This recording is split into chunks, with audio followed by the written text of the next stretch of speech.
오늘 부활주의를 맞아 하나님께서 주신 말씀은 이사야서의 말씀입니다. 이사야서의 말씀 6장 1절로 13절의 말씀 보도록 하겠습니다. 6장 1절로 13절의 말씀입니다.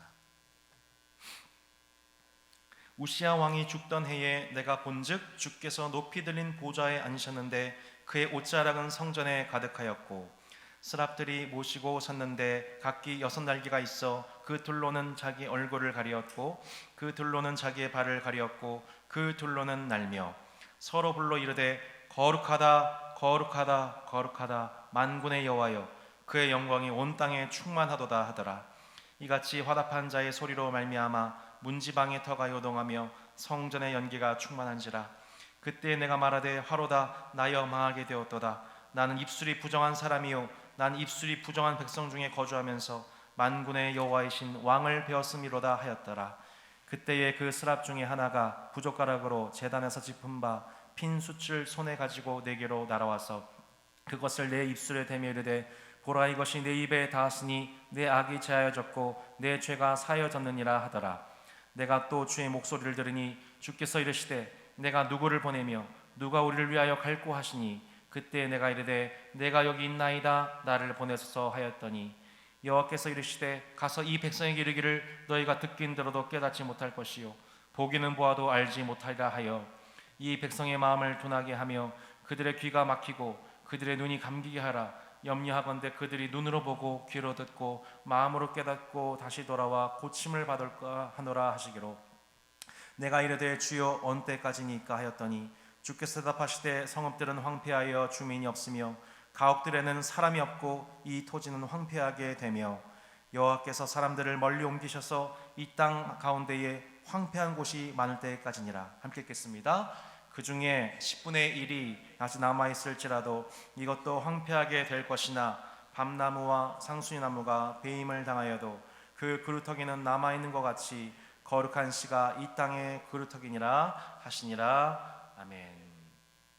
여러분 부활절만 되면 이렇게 회자되는 아주 재미있는 이야기가 있습니다. 아리마대 요셉이 예수님의 시신을 받아서 장례를 치르고 난 후에 이렇게 친구들이 찾아왔습니다. 이걸 너무 심각하게 듣지 마세요. 친구가 물었습니다. 자네 나사렛의 목수의 시신을 거두어 주었다면서? 요셉이 말합니다. 그렇게 했지. 그러자 친구가 이렇게 얘기합니다. 아니 자네가 그렇게 애지중지하는 무덤을 사용했다면서? 그랬지. 내가 그랬지. 아니 자네가 그 무덤을 마련하기 위해서 그간 얼마나 오랜 시간 그 무덤을 준비했는가? 어떻게 그렇게 그 비싼 무덤을 나사렛 목수에게 이렇게 빌려줄 줄 수가 있었나? 라고 이렇게 묻자 아리마대 요셉이 뭐라고 했게요? 이렇게 얘기했습니다. 주말만 쓰신대. 사랑하는 여러분, 예수님이 주말만 무덤 사용하시고 사흘 만에 부활하셨습니다.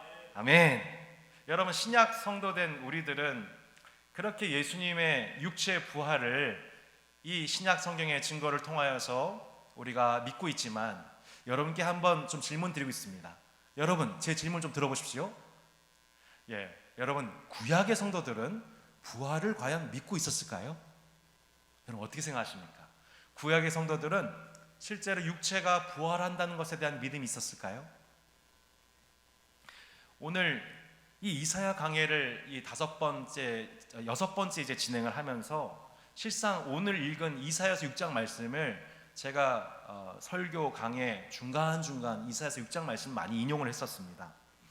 이 시대가 언제입니까? 우리 6장 1절 나와 있듯이 우시야 왕이 죽던 해였습니다.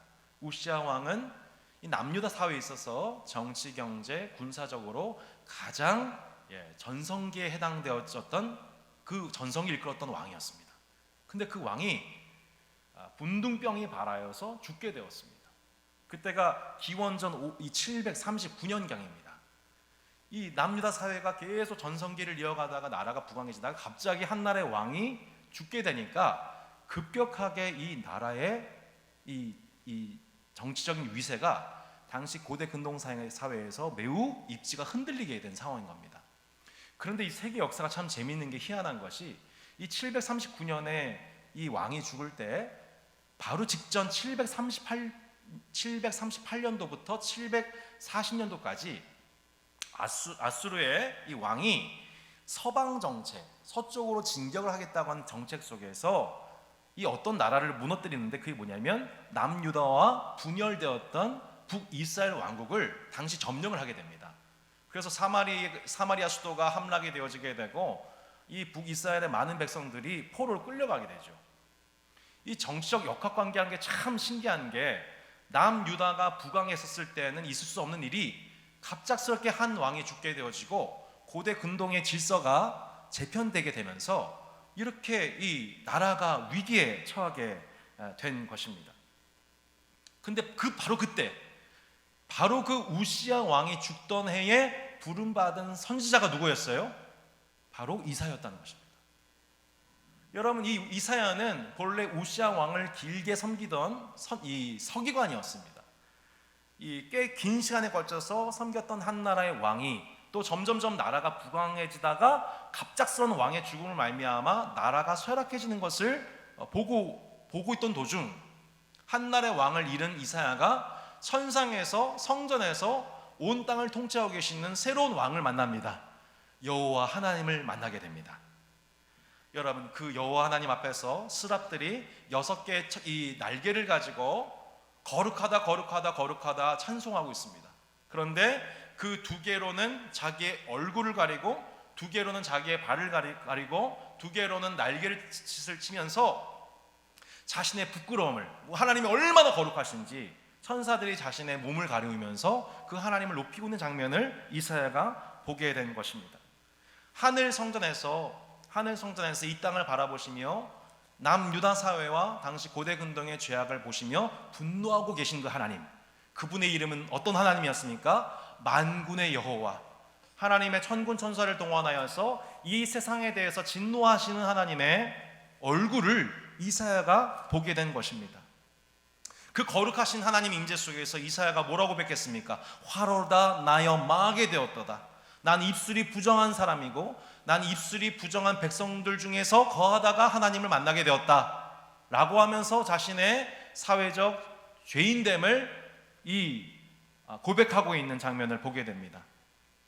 그럴 때에 이 스랍 중 천사 중에 하나가 두 젓가락으로 제단에서 짚은 핀 숯을 가지고 이것을 이사야의 입에 가만히 댑니다. 7절에서 이렇게 대언합니다. 여러분 7절 말씀 같이 한번 읽어보도록 하겠습니다. 같이 읽겠습니다. 시작. 그것을 내 입술에 대며 이르되 보라, 이것이 내 입에 닿았으니 내 악이 제하여졌고 내 죄가 사하여졌느니라 하더라. 부유하고 평탄한 시대를 살아가면서 드러나지 않았던 자신의 내면의 삶의 부정함, 자신의 민족의 불의와 죄악이 하나님과의 만남 속에서 그 이사야와 시대의 불의가 폭로되고 있는 장면입니다. 그는 이렇게 자신을 부르시는 왕을 만나게 되고 하늘의 왕을 만나게 되고 그 자신의 죄악을 용서해 주시며 동시에 이 시대를 향한 하나님의 소명을 부여받는 이 그분의 음성을 듣고 있는 것을 보게 됩니다. 여러분 8절로 10절의 말씀을 여러분 한번 읽어보시겠습니까? 8절에 10절의 말씀을 여러분 다 같이 한번 읽도록 하겠습니다. 시작. 내가 또 주의 목소리를 들으니 주께서 이르시되 내가 누구를 보내며 누가 우리를 위하여 갈고 하시니 그때 내가 이르되 내가 여기 있나이다. 나를 보내소서 하였더니 여호와께서 이르시되 가서 이 백성에게 이르기를 너희가 듣긴 들어도 깨닫지 못할 것이요 보기는 보아도 보지 못하리라 하여 이 백성의 마음을 둔하게 하며 그들의 귀가 막히고 그들의 눈이 감기게 하리라 염려하건대 그들이 눈으로 보고 귀로 듣고 마음으로 깨닫고 다시 돌아와 고침을 받을까 하노라 하시기로. 아멘. 여러분 지금 눈 감기시면 안 됩니다. 지금 이제 마스크 때문에 이 산소 공급이 부족하신 분은 슬쩍 이렇게 마스크를 좀 내리시고 말씀에 집중하시길 바랍니다. 여러분 오늘 이 본문 말씀은 구약에 나타난 수많은 선지자 소명장 중에서 선뜻 이해가 되지가 않는 말씀입니다. 여러분 한마디로 지금 하나님께서 이사야한테 뭘 말씀하세요? 너 백성들한테 말씀을 전해라. 근데 말씀이 어떤 말씀이에요? 이 백성을 저주해라. 무슨 뜻이에요? 이 말씀을 전하는데 그들이 듣기는 들어도 듣지 못할 것이고 보기는 보아도 보지 못할 것이다. 이 백성의 마음을 둔하게 하고 그들의 귀가 막히게 해라. 여러분, 우리가 하나님의 사람으로 부름받으면 그 모든 소명자들은, 선지자들은 어떤 꿈을 꿉니까? 내가 하나님 말씀을 받아서 말씀을 전했을 때 그 사람들이 하나님 앞에 회개하고 돌이키는 것, 여러분 이것이 선지자들의 로망 아니었겠습니까? 그런데 이사야는 이상한 소명을 받았어요. 무슨 뜻이에요? 너 말씀을 전해라. 그래서 저 백성들의 마음을 더 둔감하게 하고 귀가 완전히 닫히게 해라 라고 하는 이상한 소명을 받았던 사람이 바로 이사야였던 것입니다. 여러분, 당시 한 나라의 왕이 죽고 나라가 흔들리고 있는 가운데에서 여러분 일반적인 경우에 여러분 당시 일반적으로 사역자들이 이렇게 설교했을 것 같습니다. 하나님께서는 이 위기 속에서도 우리나라를 택정하셨기 때문에 결국에는 우리를 건져주실 것입니다. 그래서 우리가 시온에 모여 성전에 모여서 더 뜨겁게 하나님께 예배하고 기도합시다. 그죠? 할렐루야! 이런 식으로 아마 임마누엘 신학을 강조했을 것입니다. 그런데 여러분, 놀랍게도 이사야는 이 남유다 사회를 향해서 분노하고 계시는 만군의 여호와를 보면서 지금 하나님께서 이 사회에 대해서 진노하고 계시다. 그리고 이 백성들이 돌이키지 못하고 결국에는 심판받게 될 것이다 라고 하는 소명의 메시지를 소명을 통해서 발견하게 된 것입니다. 여러분, 이사야 입장에서 한번 생각해 보십시오. 그는 부유하고 안정된 국가기관 권력에서 섬기고 있던 서기관이었습니다. 아내와 두 자녀를 둔 그런 가장이었습니다. 근데 갑자기 생각하지도 않게 국내외의 국제 정황이 급변을 하더니 삶의 궤적 자체가 불강력적으로 틀어진 것입니다. 하나님과의 난데없는 만남 속에 그 나라를 위해서 살겠다고 헌신하더니 하나님이 이상한 소명을 주신 거예요. 여러분, 우리 인생도 마찬가지입니다. 여러분, 우리가 어떤 꿈을 꾸고 나 이런 비전을 받았어 라고 고백할지 모르지만, 여러분, 우리가 생각하지도 못했던, 이상한 생각하지도 못했던 국내의 정황, 가정과 개인의 정황 속에서 마치 우리의 비전과 우리의 꿈은 이루어지지 못하는 것만 같은 그런 상황이 우리 삶 가운데 있을 수 있다는 것을 본문이 증거하고 있다는 것입니다. 혹시나 싶어서 이사야가 묻지요. 11절로 13절 말씀, 여러분 본문에 집중해서 한번 보시기 바랍니다. 11절로 13절 말씀 같이 한번 읽어보겠습니다. 시작. 내가 이르되 주여 어느 때까지니까 하였더니 주께서 대답하시되 성읍들은 황폐하여 주민이 없으며 가옥들에는 사람이 없고 이 토지는 황폐하게 되며 여호와께서 사람들을 멀리 옮기셔서 이 땅 가운데에 황폐한 곳이 많을 때까지니라. 그 중에 10분의 1이 남아있을지라도 이것도 황폐하게 될 것이나 밤나무와 상수리나무가 배임을 당하여도 그 그루터기는 남아있는 것 같이 거룩한 씨가 이 땅의 그루터기니라. 아멘.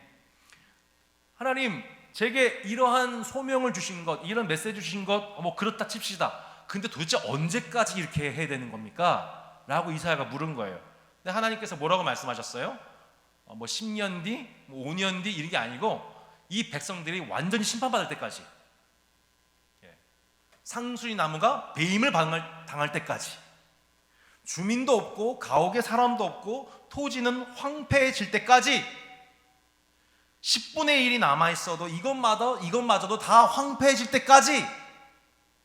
여러분, 우시야 왕이 죽을 때 이사야가 부름받아서 이사야가 이 히스기야 시대, 그리고 히스기야의 왕의 아들 므낫세 왕 때까지 하면 여러분 거의 사역을 60년을 진행을 합니다. 그런데 60년 동안 이사야가 선포한 메시지가 바로 이 심판에 관한 메시지였다는 거예요. 그리고 그 중간중간 미래에 있을 구원과 회복의 예언들을 하긴 했죠.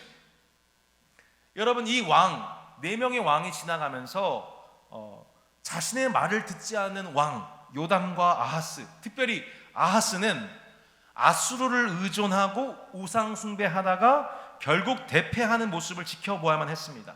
이것이 이사야 선지자의 끔찍한 당시 역사였다는 것입니다.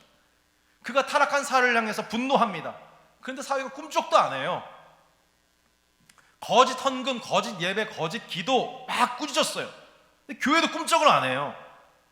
그나마 히스기야 왕이 자신의 사역 기간 중에 유일하게 하나님 말씀을 듣고 회개하여서 여러분 당시에 아수르를 물리친 왕으로서 기록이 되어 있죠. 근데 그나마 히스기야도 말년에 교만하여져서 이젠 아수르가 아닌 바벨론 사절단을 끌어들이고 의존하다가 심판당하게 되는 길로 나가는 것을 이사야가 내내 보았습니다. 여러분 이사야 선지자라면, 내가 이사야 선지자라면 얼마나 끔찍할까요? 내가 말씀을 전했더니 그 말씀 바로 알아듣고 바로 회개하고 막 교회 사람들 넘쳐나고 하는 게 아니고 60년 동안 사역을 했는데 열매가 거의 없는 거예요. 하나님 말씀 그대로 그 이상한 소명대로 사람들이 말을 듣지 않고 귀가 감겨져서 둔하여져서 정말 심판받는 그 길로 가는 것만 보는 거예요. 얼마나 재미없는 사역이에요, 여러분. 그렇게 말년에까지 므낫세 왕 때까지 입 바른 소리 하다가 결국에 므낫세 왕, 젊은 왕이 이 이사야 꼴보기 싫다, 저 백발의 선자 죽여라 그래가지고 톱질을 해서 이사야가 몸이 두동강이 나서 죽었다는 순교 사화가 있지 않습니까? 여러분 이사야의 삶의 선자의 삶의 소명이 이런 것이었습니다. 결국엔 그가 죽은 후에 그의 예언대로 남유다 사회가 결국에는 폭삭망하게 되죠. 사람들이 모였던 예루살렘 성전 다 무너져 내리고요, 하나님을 예배했던 모든 백성들이 다 바벨론 다 끌려가게 됐습니다. 예외가 없었죠. 결국 이사야 말이 다 맞았습니다. 그들에게 말씀을 증거했지만 저들의 마음은 둔감하여져서 그 말씀에 대해서 듣긴 들어도 듣지 못하고 보기는 보아도 보지 못하고 깨닫지 못한 채 그들은 열심히 기도하고 헌금 드렸고 예배했지만 결국에는 바벨론 포로됐습니다. 하나님과의 언약이 깨졌습니다. 여러분 이러한 이사야적 소명을 받은 분, 이러한 선자 이사야적 소명을 감당하기 위하여 하늘의 부르심을 입은 하나님의 아들이 계십니다. 여러분 그게 누구시죠? 여러분 누구십니까? 예수님이시죠. 우린 예수님 생각하면 당연히 요한복음 3장 16절 생각합니다. 하나님 세상을 이처럼 사랑하사 독생자를 주셨으니 이는 저를 믿는 자마다 멸망치 않고 영생을 얻게 하려 하십니다. 그렇죠. 하나님의 아들이 이 땅에 오신 이유가 뭐예요? 세상을 구원하시기 위해서 이 땅에 오셨죠. 그러나 하나님의 아들이 이 땅에 오신 것은 구원하시기 위해서만 오신 것이 아닙니다. 이것은 뭐예요? 하나님의 마지막 심판 선언입니다. 계속해서 하나님의 선자들을 보냈지만 그 말을 듣지 않은 자들을 향하여서 내 아들은 존귀하리라, 내 아들은 존대하리라. 마지막 하나님의 심판 앞두고 마지막 최후 통첩이 뭐예요? 하나님의 아들 예수를 또해 이 땅에 초림이었던 것입니다. 자, 우리 예수님에 관한 말씀 한번 찾아볼까요? 우리 함께 마태복음 13장 10절로 11절의 말씀, 제가 PDF 파일을 오전에 올려드렸습니다. 지금 말씀을 찾아보셔야 됩니다. PDF 파일 여셔서 마태복음 혹은 성경책 펴셔서 마태복음 13장 10절로 11절 말씀, 그리고 14절로 16절의 말씀, 마태복음 말씀을 꼭 찾아보시기 바랍니다. 10절로 11절 읽어보겠습니다. 시작. 제자들이 예수께 나와 이르되 어찌하여 그들에게 비유로 말씀하시나이까? 대답하여 이르시되 천국의 비밀을 아는 것이 너희에게는 허락되었으나 그들에게는 아니 되었나니.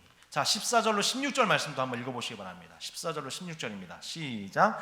이사야의 예언이 그들에게 이루어졌나니 일렀을 때 너희가 듣기는 들어도 깨닫지 못할 것이요 보기는 보아도 알지 못하리라. 이 백성들의 마음이 완악해져서 그 귀는 듣기에 둔하고 눈은 감았으니 이는 눈으로 보고 귀로 듣고 마음으로 깨달아 돌이켜 내게 고침을 받을까 두려워함이라 하였느니라. 그러나 너희 눈은 봄으로 너희 귀는 들음으로 복이 있도다. 아멘. 지금 예수님께서 누구 인용하고 계세요? 이사야 예언이죠. 이사야 6장의 말씀, 이사야가 소명받을 때 했던 그 말씀을 그대로 예수님이 환영하시면서 말씀하고 있습니다. 예수님이 말씀을 천국 비밀을 가르쳤었을 때에 두 가지 증상이 있었다는 거예요. 첫 번째는 어떤 사람이었어요?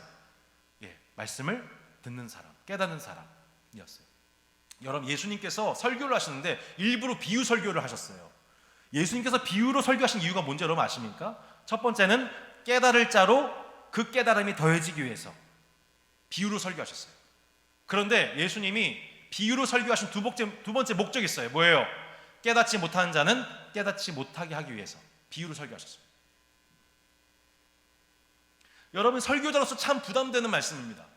앞에서 하나님 말씀을 증거를 하는데 이 말씀이 누군가에게는 있는 자는 더해지게 되고 없는 자는 더 없어지게 되는, 어떤 이는 하나님 말씀이 더해져서 깨닫고 교훈과 책망과 바르게 함과 의로 교육하기 유익한 이 말씀을 받고서 하나님의 사람을 온전히 하게 되는데, 어떤 사람은 말씀을 듣고 설교를 들어도 성경 공부를 해도 여전히 깨닫지 못하고 완악해지고 둔감해져서 오히려 말씀에서 더 멀어지는 사람도 있다는 거예요. 여러분, 우리가 말씀 백날 많이 들어도, 예배 백날 들어도 말씀 들어도 깨닫는 마음이 없으면 오히려 그 말씀 듣는 게 그 사람한테 독이 됩니다. 심판이 더 가까워지는 거예요. 이게 얼마나 두려운 얘기입니까? 설교 행위는요, 하나님의 나라의 구원의 도구이면서 동시에 심판의 도구예요. 여러분, 지금 하나님의 구원의 역사만 있는 게 아닙니다. 말씀이 선한 순간은 두렵고 떨림으로 받아야 돼요. 왜? 이게 하나님의 최후 통첩일 수 있으니까. 그런 마음으로 말씀을 받아야 돼요, 우리가. 여러분, 이러한 구원과 또한 심판의 메시지를 전파하는 것이 교회의 사명이었다는 것입니다.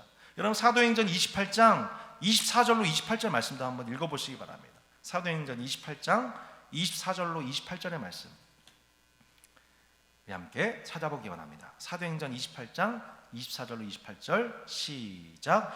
그 말을 믿는 사람도 있고 믿지 아니하는 사람도 있어 서로 맞지 아니하여 흩어질 때에 바울이 한 말로 이르되 성령이 선지자 이사야를 통하여 너희 조상들에게 말씀하신 것이 옳도다. 일렀을 때 이 백성에게 가서 말하기를 너희가 듣기는 들어도 도무지 깨닫지 못하며 보기는 보아도 도무지 알지 못한도다.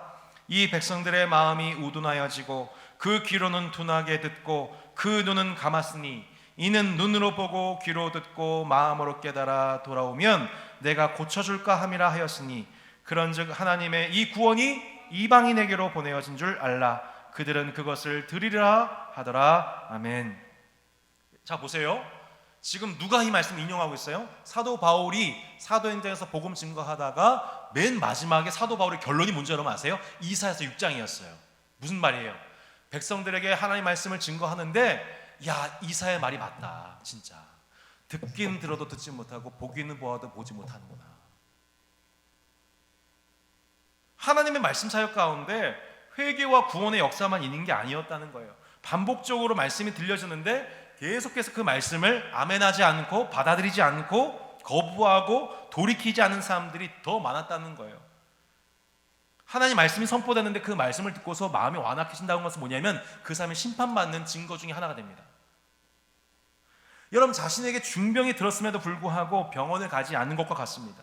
의사를 찾아가지 않는 것과 같습니다. 아니, 의사를 찾아갔음에도 불구하고 그 의사의 말을 듣지 않고 수술과 치료를 거부하는 것과 같습니다. 하나님 앞에 인간이 범하는 가장 끔찍한 본질적인 죄가 뭐예요? 교만함이에요. 교만함. 하나님의 말씀 안 듣는 거예요. 하나님의 말씀이 선포되고 매주 들려지고 매일 읽을 수 있는데 전혀 하나님을 경외함이 없는 거죠. 그 앞에. 그게 뭐예요? 듣긴 들어도 듣지 못하고 보기는 보아도 보지 못하는 영적인 문둥병과 같은 겁니다. 그 사람 심판받고 있는 거예요. 자신의 가련한 처지, 위급한 상황을 인식하지도 동의하지도 않는 거죠. 여러분, 당시 이사야 시대나 예수님께서 하나님 나라 복음 증거하신 이 복음서의 시대나 사도 바울의 초대교회 시절에도 이렇게 심판받는 백성들이 많았다. 구원받는 백성들은 소수였고 심판받는 백성들이 더 많았다. 이걸 이사야도 체험했고 예수님도 고백하셨고 사도 바울도 얘기했던 것입니다. 아니, 이스라엘이면 어렸을 때부터 하나님 말씀 신명기, 쉐마, 이스라엘 이 교육 받았을 텐데 성경 말씀 통째로 암송했던 사람들이었는데 심지어 이 이스라엘에서도 심판받는 백성들이 많았다는 것입니다. 물론 그 중에는 누가 있었어요? 이사야가 있었죠. 누가 있었어요? 사도 바울도 그랬죠. 원래는 그렇게 다 하나님의 심판 가운데 놓여있던 죄인들이었습니다. 사울 또한 유대인 중에 유대인이었고 랍비였고 유력 가문이었습니다. 하나님 백성이라고 외면적으로 보여지는 모습들이 있었습니다. 그러나 하나님 보시기에는 결국 복음을 대적하는 사람, 하나님께 심판받을 죄인이었죠. 이사야가 우시아가 죽던 해에 하나님을 만나 회심하고 소명을 받듯이 사울이 스데반을 죽인 후에 다메섹 도상에서 예수님을 만나서 회심하고 결국 이방인을 위한 사도로 부름을 받습니다. 하지만 사도행전 28장에서 방금 보았듯이 사도 바울 또한 이사야와 같은 심정을 체험했습니다. 하나님 나라에 대해서 너무나도 마음이 닫혀 있고 둔감하여져서 마음을 열지 않는 사람들을 너무나 많이 본 것입니다. 그래서 로마서 10장 16절로 18절 말씀에서 이사야의 말씀을 또 사도 바울이 인용하여 이렇게 말씀합니다. 로마서 10장 16절로 18절 말씀을 한번 읽어보도록 하겠습니다. 로마서 10장 16절로 18절의 말씀입니다. 같이 한번 읽어보겠습니다. 로마서 10장 16절로 18절입니다. 시작. 그러나 그들이 다 복음을 순종하지 아니하였도다. 이사야가 이르되 주여 우리가 전한 것을 누가 믿었나이까 하였으니 그러므로 믿음은 들음에서 나며 들음은 그리스도의 말씀으로 말미암았느니라. 그러나 내가 말하노니 그들이 듣지 아니하였느냐? 그렇지 아니하니 그 소리가 온 땅에 퍼졌고 그 말씀이 땅끝까지 이르렀도다 하였느니라. 아멘. 바울도 이사야도 복음 전파가 자신의 생각만큼 자신이 생각하는 때에 자신들의 설교 대상자들에게 효과적이지 않았음을 하소연했습니다. 주여 우리가 전한 것을 누가 믿었습니까? 이것이 이사야의 고백이었습니다. 아니 저 한 사람 이렇게 하나님 말씀에 순종한다고 해서 하나님 말씀을 증거한다고 해서 심판의 말씀을 듣지도 않을 것 같은 이 말씀 전한다고 해서 여러분 그것이 하나님 나라 앞에 무슨 그게 큰 소용이 되겠습니까? 세상이 변할 수가 있겠습니까? 그게 하나님 나라 어전회의에 부름받았던 선지자의 솔직한 인생 회고였습니다. 사도 바울도 처음에 그렇게 생각했습니다. 심지어 예수님조차도 이사야의 말을 인용할 정도였습니다. 자신의 베푼 능력과 가르침에 비하여 예수님 앞에 돌아오는 사람들은 너무나도 적었던 것입니다. 예수님이 화가 나실 정도였습니다. 심지어 3년 동안 훈련하신 당신의 제자들조차도 너무너무 더디 믿고 깨닫지 못하고 심지어는 예수님께서 예언하신 십자가의 죽음과 부활의 그날에 제자들은 다 예수님 저주하고 부인하고 도망가 버렸습니다. 예수 공동체가 순식간에 공중분해 돼버렸습니다. 예수님이 십자가에 못 박혀 죽으시는 순간 하나님 나라를 가르치고 전파하고 치유하셨던 예수님의 그 3년 공생의 사역이 이제 모두 다 수포처럼 사상 누각으로 무너진 것처럼 보였습니다. 그렇게 예수님도 십자가에 못 박혀 죽고 제자들과 무리들은 모두 흩어졌습니다. 눈에 가시와도 같았던 예수님을 죽인 정치, 종교 권력자들은 축배를 들고서 이제 그렇게 죄악 세상이 하나님 나라에 대하여 승리한 것처럼 보였습니다. 예수님도 구약의 많은 선자들처럼 그렇게 핍박받고 그렇게 죽음으로 끝나는 것처럼 보였습니다. 당시 제자들과 회중들이 얼마나 절망했을까요? 그러나 이 모든 죽음과 절망, 실패와 패배, 수치와 저주, 두려움과 의심, 세상의 모든 죄악 권세에 대하여 우리 예수님은 사흘 만에 부활하심으로 세상을 이기셨습니다. 할렐루야! 여러분 설교 초반에 제가 이런 질문을 드렸습니다. 구약의 성도들은 아직 예수님의 부활을 보지도 못했는데 과연 부활에 대한 믿음이 있었을까요? 여러분 죽은 자가 다시 살아나 영원토록 죽지 않는 부활, 이 부활에 대한 믿음은 신약 성도들이 예수 그리스도의 그 육체 부활을 보고 500여 형제가 그것을 증거함을 통하여서 초대교회와 그 이후로 계속 전파된 신앙입니다. 하지만 구약 성도들은 부활을 몰랐습니다. 그들은 자신의 육체가 솔로 돌아간다고 생각했습니다. 자기들의 이 묘실 있는 성읍으로 돌아간다, 조상들의 묘실로 돌아간다, 이런 표현만 있을 뿐입니다. 부활에 대한 믿음은 없었습니다. 하지만 본문을 가만히 살펴보면, 구약을 살펴보면 구약 성도들에게는 부활이라고 하는 것은 실체는 보지 못했지만 부활 신앙이 있었습니다. 여러분 뭐라고요? 부활 신앙이 있었습니다. 여러분 구약 성도들에게 하나님이 허락하신 이 부활 신앙이 무엇이냐?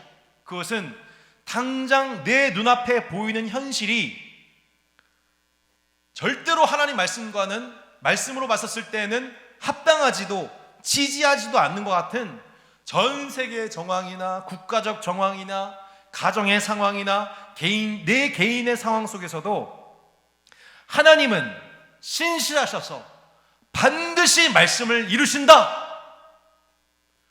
국제적, 국내적, 가정적, 내 개인의 상황과는 관련없이 우리 하나님은 신실하셔서 반드시 그 말씀을 이루실 것이다. 이게 뭐예요?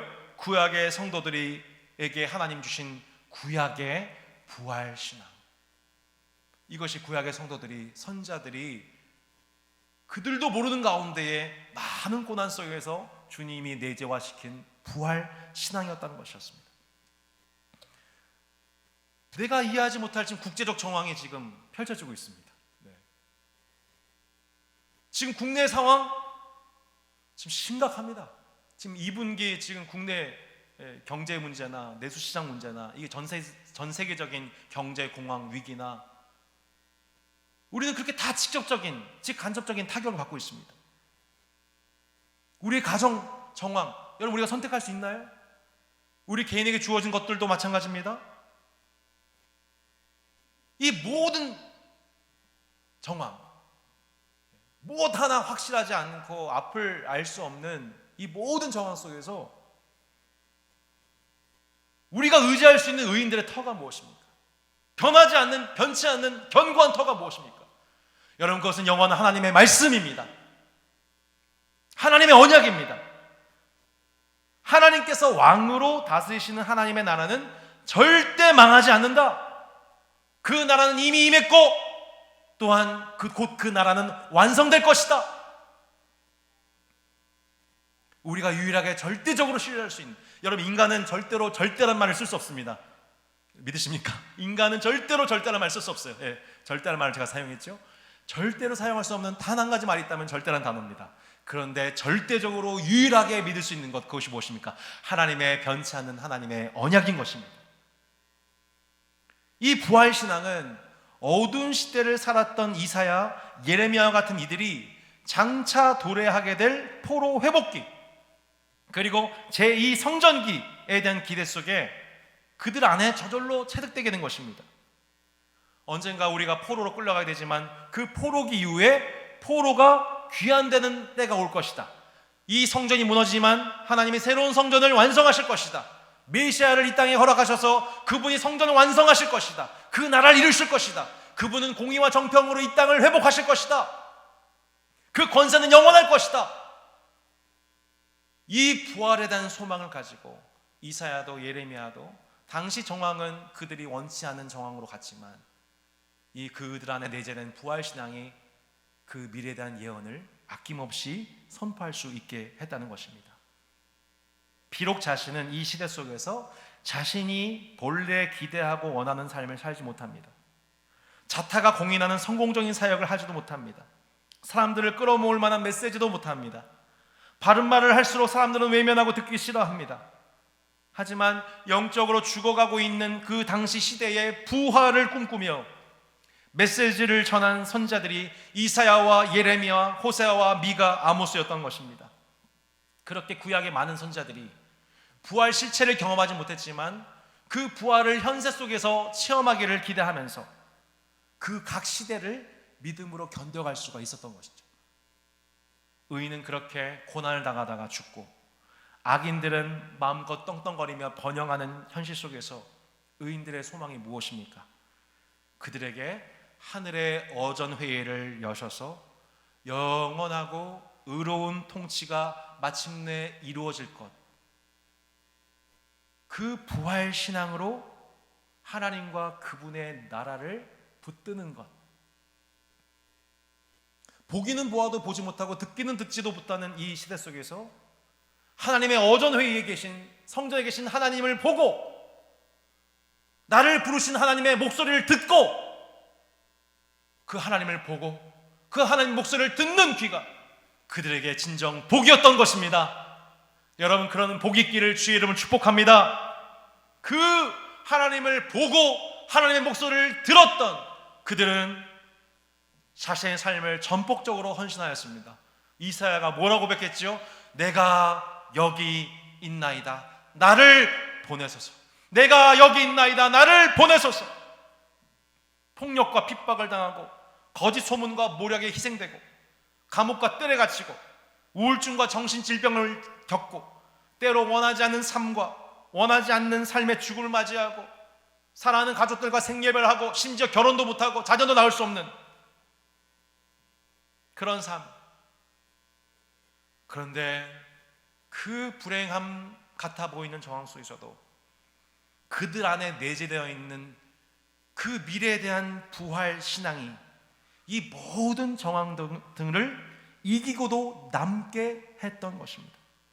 그리고 마침내 그 부활 신앙, 구약의 부활 신앙이 마침내 첫 번째 부활의 첫 열매이신 예수 그리스도, 그분의 십자가 죽음과 육체의 부활을 체험한 제자들, 곧 신약의 사도들과 성도들이 이렇게 외친 것입니다. 요한일서 1장 1절 말씀을 제가 선포하겠습니다. 태초부터 있는 생명의 말씀에 관하여는 우리가 들은 바요, 눈으로 본 바요, 자세히 보고 우리의 손으로 만진 바라. 태초부터 있는 생명의 말씀 누굽니까? 예수님이시죠. 이 예수님에 대하여 제자들이 뭐라고 외쳤어요? 우리는 그 예수를 봤다, 예수를 들었다, 자세히 보았다, 손으로 직접 만졌다. 육체로 오신 예수님, 죽은 육체가 다시 살아난 이 부활체를, 그 예수님의 영광을 저들은 보았다. 요한과 더불어 베드로도 이렇게 외쳤습니다. 우리는 보고 들은 것을 말하지 아니할 수 없다. 우리는 보고 들은 것을 말하지 아니할 수 없다. 여러분, 사도 요한을 제외한 모든 제자들, 스데반을 비롯한 수많은 초대교회 성도들이 순교의 제물이 되었을지라도 그들과 역사 앞에 이루어진 하나님의 기적, 곧 모든 만물을 처음 때와 같이 회복하시는 하나님의 그 회복의 첫 열매, 모든 만물을 회복하실 그 하나님의 증거가 뭐예요? 첫 열매, 예수님의 부활. 여러분 아멘이십니까? 그 모든 만물이 회복되는 첫 번째 샘플로서 우리 예수님이 부활의 첫 열매가 되셨다는 것입니다. 이 감격적인 사실을 저들이 보고 듣고 전하지 않을 수 없게 되었다는 것입니다. 여러분, 이사야가 외쳤던 남유다 사회의 심판과 구원과 회복과 부활이 실제 역사 속에서 증명되었습니다. 저들이 포로 귀환하였고 성전을 다시 재건하였습니다. 예수님께서 외치셨던 십자가 죽음과 부활이 역사 한복판에서 증명되었습니다. 그분이 남기셨던 신약의 복음과 말씀들이 하나도 땅에 떨어짐 없이, 율법의 1.1획도 남김없이 모두 성취될 것을 우리는 믿습니다. 우리가 어떠한 앞으로 급변하는 세계의 정세와 국내외적 정황을 만나게 된다 하더라도,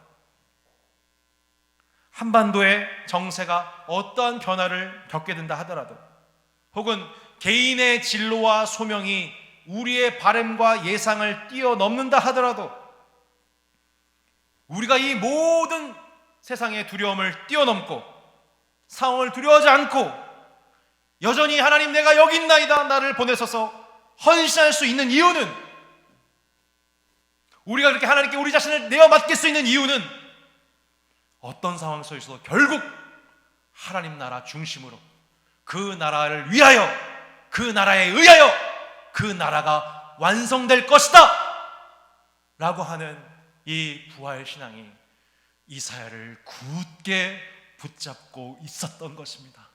여러분, 그 이 부활 신앙이 여러분의 내면과 사상을 굳게 붙잡기를 주 예수로 축복합니다. 창세 이래로 이 땅에 살다가 죽었던 수많은 의인들이 있었습니다. 그리고 죽은 많은 악인들이 있었습니다. 그런데 여러분, 그것 아십니까? 부활은, 몸이 다시 사는 부활은 의인에게만 오지 않습니다. 모든 악인들도 부활합니다.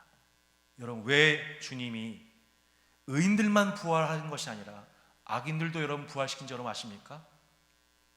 하나님의 복음과 그 의를 위해 살다가 핍박받고 손해를 보고 해를 당했던 그 의인들은 예수님이 변호하시기 위하여, 하나님의 심판대 앞에 그들을 변호하시기 위하여 그들을 부활하시며 마침내 영원한 하나님 나라로 저들을 초대하시고 면류관 씌워 주십니다.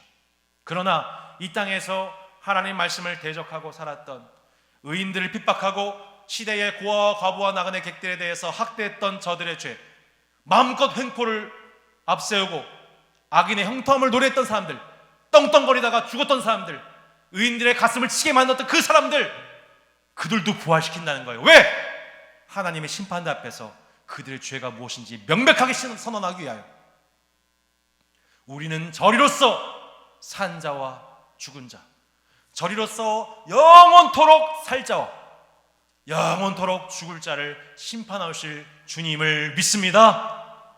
여러분, 이 부활의 복음, 심판의 복음을 이 세상 가운데 특별히 이 악인들에 의하여서 고난당하고 죽어간 이 땅의 많은 자들을 향하여서 이 부활과 심판의 복음을 자랑하고 증거하는 예수 그리스도의 제자들 되시기를 주 예수 이름으로 부탁드립니다. 부활 이후 그렇게 죽음을 영원토록 당할 자와 그렇게 부활 이후 영원한 생명을 소유할 자, 여러분 어느 편에 서기를 원하십니까? 우리가 부활을 소망한 이유는 단순히 죽은 육체가 살아나서 부귀영화를 누리는 세속적인 욕망을 꿈꾸는 것이 아니라, 여러분 이것을 기억하십시오. 왜 예술 때 부활이 이렇게 중요하냐면, 하나님께서 창조하신 하나님 나라가 마침내 완성되고, 이 표현을 기억하십시오. 그 완성이 시작되는, 완성의 지점에서 마침내 하나님 나라가 시작되는 진짜 하나님 나라의 시작이, 그 하나님 나라가 시작된다고 하는 첫 열매가, 그 징표가 예수 그리스도의 부활이었던 것입니다. 여러분, 지금 우리가 살고 있는 세상은 어떻게 보면 헛것입니다. 잠깐이에요. 예수님의 부활 사건은 마침내 하나님 나라가 완성될 것이며, 영원한 생명이 통치하는 세상, 더 이상 죄와 세상과 마귀가 침범하지 못하는 완전한 영원한 의의 통치가 이루어지는 그 나라가 마침내 완성되었고, 그 나라가 시작되었다 라고 하는 그 징표가 뭐예요? 예수님의 부활이었던 것입니다. 여러분, 이제 우리가 보고 듣는 것을 여러분 이 세상에 증거하시겠습니까? 우리가 예수 그리스도를 믿는 신자요, 이 예수 그리스도를 따라가는 제자로서 오늘 예수의 부활 사건을 기념함을 통해 구약의 많은 선자들과 우리 신약의 제자들과 초대교회가 품었던 이 부활 신앙으로 잠깐 후면 사라질 이 세상에 대하여 십자가에 못 박으시고, 이제는 남은 우리의 삶을 주님 내가 여기 있나이다 나를 보내소서, 주님 내가 여기 있나이다 나를 보내소서, 저들이 듣든지 듣지 아니하든지 우리가 하나님 말씀을 때를 얻든지 못 얻든지 전파하는 여러분 사랑하는 부활의 증거자들, 제자들 되시기를 진심으로 축복합니다. 아멘.